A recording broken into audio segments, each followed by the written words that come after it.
Hi guys, for today's video, ito magboboto kami. Kami tatlo. Nanay ko, anak ko, ako. Balikan namin kay later guys. Pagtas na kami bumoto. Uwi na ka.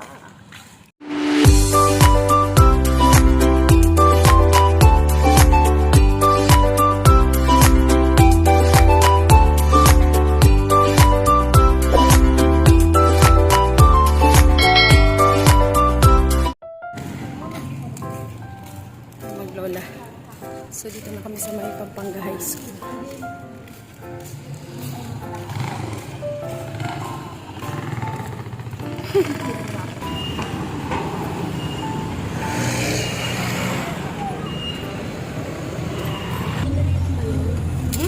Mama, lang ba? Oo, madali lang.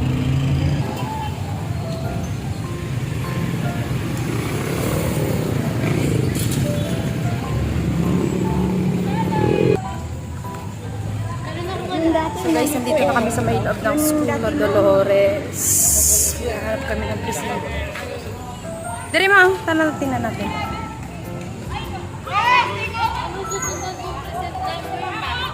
Hanap muna namin yung dahil pa rin nagboboto. Hinahanap namin yung amin kung saan building cafe.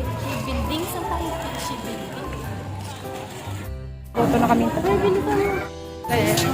Yung isa kasing botante, first time voters daw siya. Ngayon, syempre, di niya alam yung gagawin niya. Tapos parang ang sabi daw dun sa loob, parang hindi siya na-guide ng maayos. Like, well, hindi pa daw siya nakapagboto, wala pa daw laman yung, ano niya, wala pang shade yung balota niya. Ngayon, pinasok niya dun sa machine. Ngayon, walang sayang yung boto daw, tapos nilagyan na daw siya ng ganito. Ay, ba't di nila yung inano nila doon? Di nila check, nila no? na-check. Guys, tapos na kami. Tapos may na-chismis pa yung anak ko na... Nasa harap ko pa talaga sila. Din na nga ako nag-ano sa chismis yung lumapit. Ay! Tatlo kami, oh!